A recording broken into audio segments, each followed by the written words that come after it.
Iya, kita akan melanjutkan pembacaan firman Tuhan malam hari ini. Iya, kemarin kita sudah sampai di kitab Yesaya pasal yang ke-8. Sekali lagi saya mau mengulangi bahwa kitab Yesaya adalah kitab yang ditulis oleh Nabi Yesaya, di mana Tuhan memilih Yesaya untuk menyuarakan kebenaran agar bangsa itu bertobat dan kembali pada jalan-jalan Tuhan. Sebab jika mereka tidak bertobat, maka penghukuman yang akan menimpa mereka. Baik, kita kemarin sudah sampai ayat yang ke-20 ya saudara.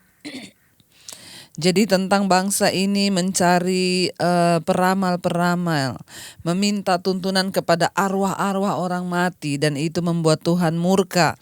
Karena mereka mencari orang yang sudah mati dan bukannya mencari Tuhan. Ya, sampai ayat 20 kemarin sudah dikatakan di sana, carilah pengajaran dan kesaksian. Siapa yang tidak berbicara sesuai dengan perkataan itu, maka baginya tidak terbit fajar. Jadi carilah pengajaran, jangan cari ramalan. Ya, berhentilah mencari ramalan-ramalan, apalagi memintanya kepada arwah-arwah orang mati. Ya, kita akan lanjutkan pembacaan kita ayat yang ke-21. Mereka akan lalu lalang di negeri itu, melarat dan lapar, dan apabila mereka mereka akan lalu lalang di negeri itu, melarat dan lapar. Dan apabila mereka lapar, mereka akan gusar dan akan mengutuk rajanya dan Allahnya. Mereka akan menengadah ke langit, ayat 22, dan akan melihat ke bumi. Dan sesungguhnya hanya kesesakan dan kegelapan, kesuraman yang menghimpit, dan mereka akan dibuang ke dalam kabut. Jadi saudara ya, bangsa ini akan melarat dan lapar, kata firman Tuhan. Ya, mereka akan lalu lalang di negeri. Ya, lalu mereka tidak akan mendapat apa-apa, tetapi mereka akan melarat dan lapar akibat kutukan dan murka Tuhan. Ya, apabila mereka lapar, mereka menjadi gusar dan mereka akan mengutuk rajanya dan Allahnya.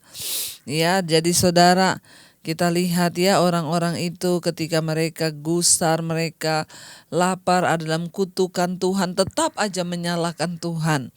Ya, tetap menyalahkan Tuhan.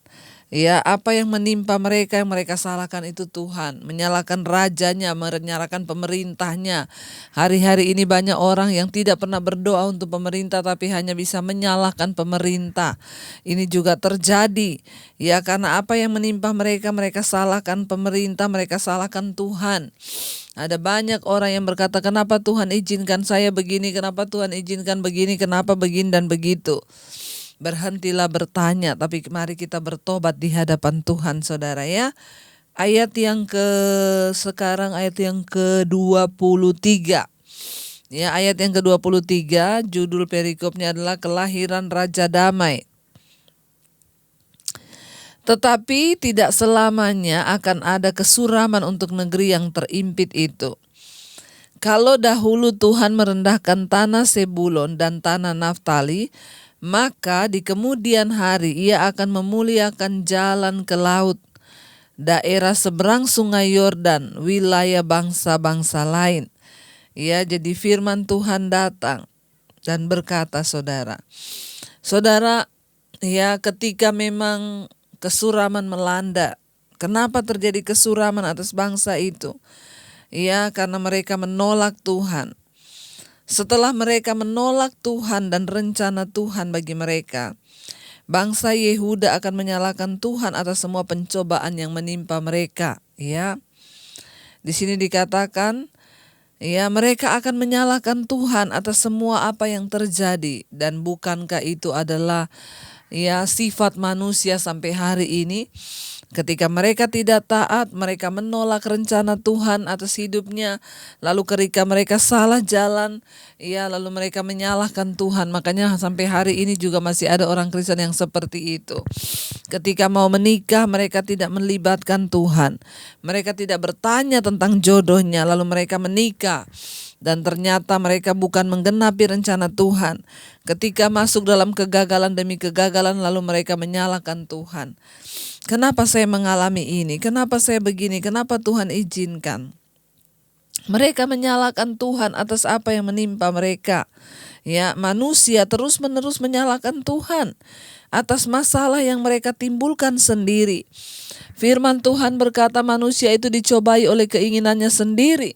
Karena kita diseret dan dipikat oleh keinginan kita. Kemarin minggu di ibadah online saya sudah menyampaikan bagaimana kita harus bisa menang terhadap diri kita sendiri. Ternyata semua sumber persoalan dalam diri manusia itu berbalik lagi kembali kepada diri kita sendiri. Alkitab berkata dalam diri kita ini ada hawa nafsu yang saling berjuang di dalam tubuh kita untuk memperoleh sesuatu. Ya, kalau kita mau melihat, kalau kita mau introspeksi saudara, sebenarnya semua akibat dari persoalan yang kita alami di hidup ini, itu adalah karena ya ulah atau timbul ya karena keinginan diri kita sendiri. Jadi jangan pernah menyalahkan Tuhan atas setiap persoalan yang terjadi di hidup kita. Bagaimana ya kita menanggapi setiap akibat yang tidak menyenangkan dari setiap pilihan Anda sendiri? Sekarang adalah yang terpenting bagaimana respon kita. Ada orang-orang yang bertanya, ya oke lah Bu, dulu saya waktu menikah memang tidak berdoa. Berarti saya sekarang salah menikah, lalu berarti saya harus bercerai. Nggak bisa. Yang terpenting adalah respon. Oke, mungkin kita sudah salah memilih jodoh. Oke, mungkin kita sudah salah memilih pekerjaan. Oke, mungkin kita sudah salah memilih langkah. Tapi yang terpenting adalah bagaimana kita berespon. Ya, untuk datang kepada Tuhan memohon pertobatan. Ya, bagaimana cara kita menanggapi setiap akibat yang kita sedang alami hari-hari ini karena kesalahan dari pilihan kita sendiri. Itu adalah yang terpenting. Ya, di manakah kita harus menimpakan kesalahan atas apa yang terjadi pada diri kita? Kepada siapa kita harus menimpakan kesalahan atas nasib yang kita alami? Ya, kepada diri kita sendiri. Jangan pernah menyalahkan Tuhan. Mungkin karena nasibmu sekarang. Ada orang-orang yang menyalahkan pemerintah karena nasibnya. Padahal karena dia gak pernah bangun pagi, gak pernah bekerja, malas. Ya, bangunnya siang, gak pernah bekerja. Lalu ketika miskin, salahin pemerintah, salahin orang lain, salahin Tuhan. Ya, orang-orang yang tidak mampu melihat ya bagaimana Tuhan punya rencana yang indah, mereka hanya menyalahkan keadaan, menyalahkan orang tua, menyalahkan hari kelahirannya. Bahkan banyak orang yang mengutuki hari kelahirannya dan berkata, kenapa saya harus lahir ke dunia? Bertobatlah saudara. Ya, daripada kita menyalahkan orang lain, mencari kambing hitam untuk disalahkan atas hidup kita, atas nasib kita yang kita alami hari-hari ini, mari kita mulai bertobat dan salahkan diri kita sendiri. Bertobat dan bangkitlah. Beresponlah dengan benar hari-hari ini saudara, itu yang terpenting. Ya, carilah cara untuk kita bisa bertumbuh dan belajar dari berbagai pilihan yang salah, dari berbagai akibat yang buruk yang telah ditimbulkan oleh kegagalan kita sendiri. Mari kita mulai cari cara bagaimana untuk kita ini bisa bertumbuh. Makanya saya selalu berkata, ibu-ibu yang bergumul untuk suami yang belum bertobat, saya harus bagaimana sekarang Bu Debbie? Berdoa. Apakah hanya berdoa? Iya, hanya berdoa. Nggak ada cara yang lain, saya sudah tidak kuat menghadapi suami saya. Berdoa. Ya, datang pada Tuhan, mohon anugerah Tuhan.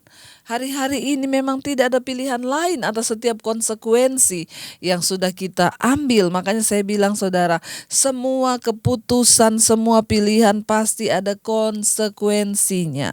Itu sudah satu paket, karena itu berhati-hatilah ketika engkau akan menentukan atau membuat sebuah pilihan di dalam hidupmu.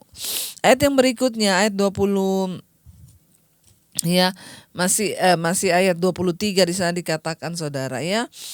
Tetapi tidak selamanya akan ada kesuraman untuk negeri yang terhimpit itu. Dalam kesuraman dan keputusasaan, seringkali kita takut akan kesusahan dan kesukaran kita. Ya, dan kita berpikir tidak akan pernah berakhir. Ada banyak orang-orang yang takut menghadapi apa yang akan terjadi karena sudah salah melangkah. Akan tetapi kita bisa merasa bersyukur ya, dengan kepastian yang Tuhan janjikan. Meskipun mungkin Tuhan tidak selalu meluputkan kita dari kesukaran, ya, tetapi kalau kita sungguh-sungguh mau mengikuti Dia dengan segenap hati, maka Tuhan yang akan memimpin kita untuk selamat melewati semuanya. Ya, tetapi tidak akan selamanya akan ada kesuraman untuk negeri yang terhimpit itu. Ya, jalani saja semua proses hidup kita dengan mata yang terus tertuju kepada Yesus. Kenapa? Karena tidak untuk selama-lamanya kita ada dalam kesuraman. Karena tidak untuk selama-lamanya kita itu berada dalam keadaan yang terhimpit. Ada saatnya nanti Tuhan itu mendatangkan keselamatan. Kita lanjut pasal yang ke-9. Ayat yang pertama, ya. Bangsa yang berjalan di dalam kegelapan telah melihat terang yang besar. Mereka yang diam di negeri kekelaman, atasnya terang telah bersinar. Saudara, kita semua tahu bersama ini adalah ayat-ayat yang sering kita pakai untuk memperingati hari Natal, ya. Ayat-ayat ini yang sering kita pakai untuk memperingati Natal. Ya, bangsa yang berjalan di dalam kegelapan telah melihat terang yang besar. Mereka yang diam di negeri kekelaman, atasnya terang dan telah bersinar. Ayat 2, Engkau telah menimbulkan banyak sorak-sorai dan sukacita yang besar. Mereka telah bersukacita di hadapanmu, seperti sukacita di waktu panen, seperti orang bersorak-sorai di waktu membagi-bagi jarahan.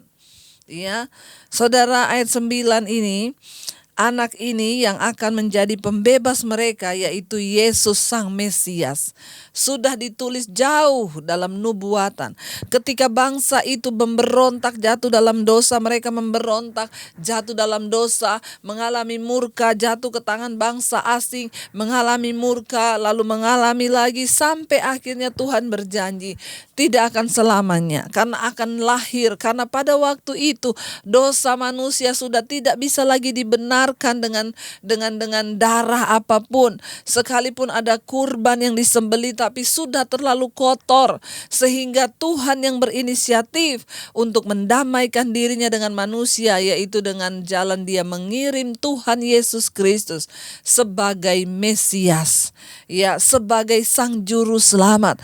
Karena itu kita yang sudah percaya pada Yesus, kita tidak lagi menyembelih kurban, ya, sebagai darah penghapus dosa, ya, karena kenapa? Yesus telah menjadi anak domba Allah yang disembelih untuk semua dosa manusia. Ya, darahnya tercurah untuk menghapus dosa umat manusia. Karena itu kita tidak perlu lagi, saudara, ya, beli kambing domba untuk menyembelih.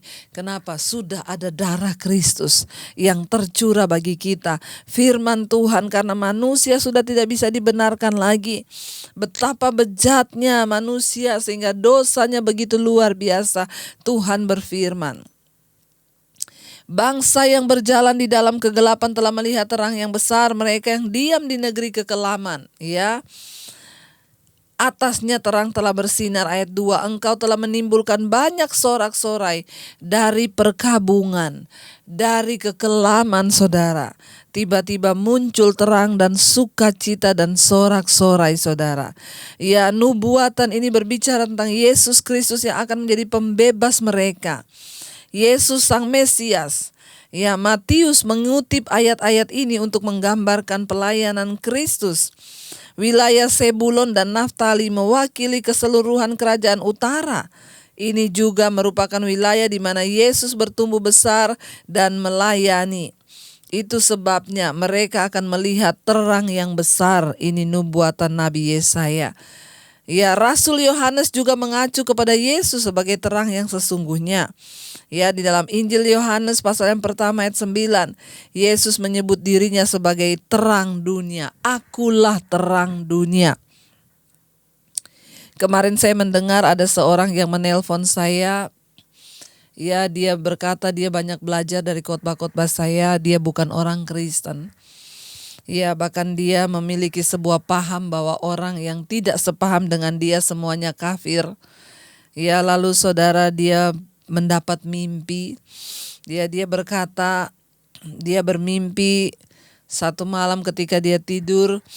Ya, dia berjalan dengan seorang pria, saudara. Lalu pria itu membawa dia ke tanah lapang. Lalu pria itu berkata, apa yang ada di apa yang ada di tanganmu, pegang itu baik-baik, genggam, jangan sampai hilang atau jatuh. Dia bilang, saya tadi tidak menggenggam apa-apa di tangan saya. Tapi pria itu berkata, ada yang kamu genggam di tanganmu. Nanti kamu lihat apa yang kamu genggam itu, peganglah itu dan jangan sampai hilang. Ketika pria itu pergi, dia mencoba membuka tangannya, dia kaget, dia lihat ada salib di tangannya, saudara. Ya, lalu dia mulai risau. Kenapa? Karena dia adalah pengikut sebuah aliran yang menganggap semua orang kafir. Lalu saudara, dia mulai gelisah dengan apa yang dia mimpi. Lalu hari yang kedua dia mimpi lagi. Ya, dia diajak oleh pria itu masuk ke dalam gedung gereja.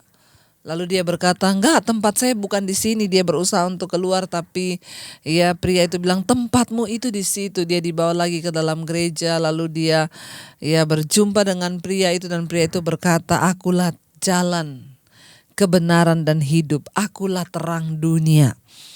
Ya, dan akhirnya dia mulai mencari Tuhan, lalu dia menerima Yesus sebagai Tuhan dan Juru Selamat. Dan hari-hari ini dia banyak belajar dari khotbah-khotbah saya. Kemarin dia menghubungi saya. Ya, Yesus adalah terang dunia. Firman ini berkata, akulah terang dunia yang akan bersinar. Ya, Yesus adalah terang dunia. Ini mengacu kepada siapa putra itu, dia adalah Yesus Kristus sebagai Mesias. Ya, ayat yang ketiga, sebab kuk yang menekannya, kata firman Tuhan. Sebab kuk yang menekannya, ya. Ayat yang ketiga, ya, dan gandar yang di atas bahunya serta tongkat si penindas telah kau patahkan seperti pada hari kekalahan Midian. Ya, sebab sepatu tentara yang berderap-derap dan setiap jubah yang berlumuran darah akan menjadi umpan api. Ya, sebab seorang anak telah lahir, seorang putra telah diberikan untuk kita. Lambang pemerintahan ada di atas bahunya, dan namanya disebutkan orang penasehat ajaib, Allah yang kekal, Bapa yang perkasa, Bapa yang kekal, Raja damai. Ini ada lagunya, saudara, ya. Seorang putra lahir untuk kita, seorang anak telah diberikan, lambang pemerintahan di atas bahunya, dan namanya disebutkan orang penasehat ajaib, Allah yang perkasa, Bapa yang kekal, Raja damai. Jadi ayat ini ditulis untuk menggambarkan tentang Yesus yang akan datang memerintah, mengeluarkan bangsa itu dari perbudakan dosa yang begitu hitam dan pekat dan suram, sehingga harus mengalami kutuk. Mengapa kita harus menerima Yesus sebagai Tuhan dan Juru Selamat? Karena dialah yang datang dari sorga untuk membebaskan hidup manusia dari perbudakan dosa. Ya, mungkin kita tidak diperbudak oleh bangsa lain, tapi dosa memperbudak hidup kita sehingga kita ada di dalam kekelaman hidup, sehingga kita tidak damai sejahtera. Pada masa kelaparan besar, Tuhan berjanji untuk mengutus terang yang akan menyinari setiap orang yang hidup dalam bayang-bayang maut.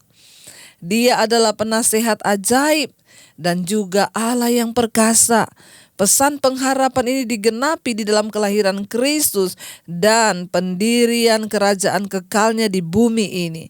Dia datang untuk membebaskan semua manusia dari perbudakan dosa. Jadi ingat, saudara, kenapa Yesus harus datang ke dunia untuk membebaskan kita dari dosa, saudara.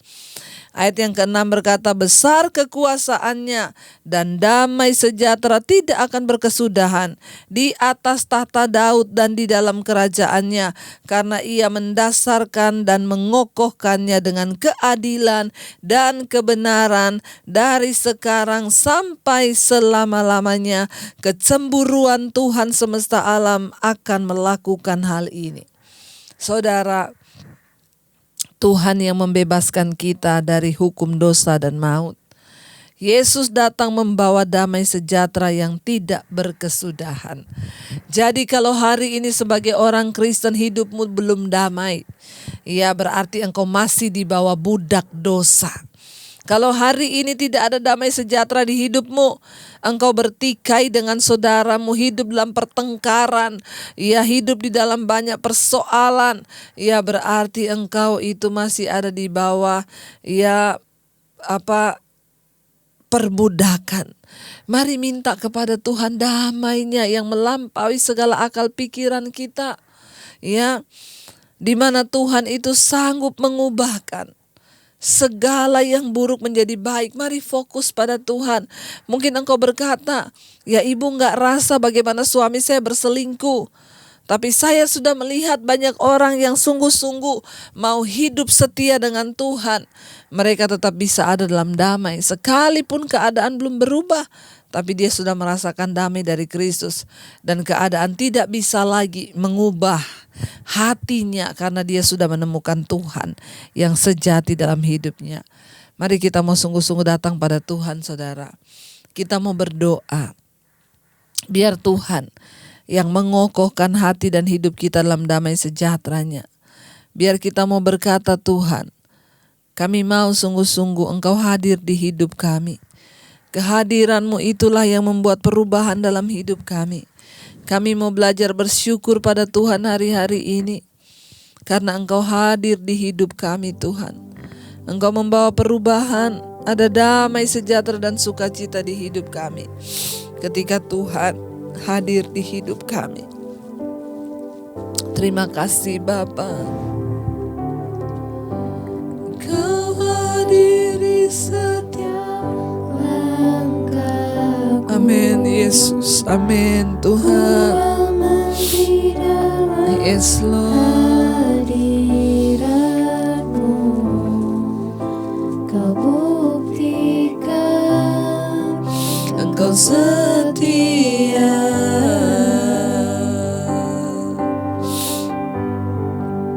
Kami bawa hidup kami, kan ku angkat tinggi tanganku,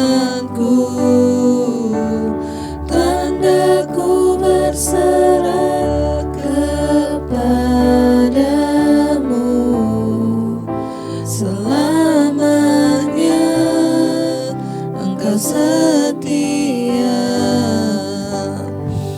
Terima kasih Tuhan buat kehadiran-Mu di hidup kami. Tidak akan selamanya bangsa yang diam dalam kegelapan itu terus ada di dalam kesuraman dan malapetaka, ada di bawah kutuk akan murka Tuhan. Karena Engkau yang berbelas kasih terhadap umat-Mu Bapa. Karena tidak untuk selama-lamanya Engkau murka Tuhan.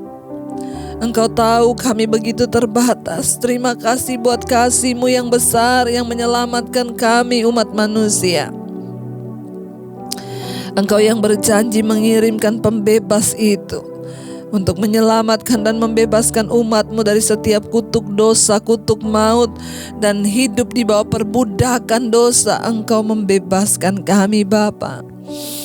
Dan itu artinya hari-hari ini setiap kami yang sudah menerima Yesus, menerima terang dan damai itu, kami tidak lagi hidup di bawah hukuman dosa. Kami tidak lagi hidup di bawah perbudakan dosa.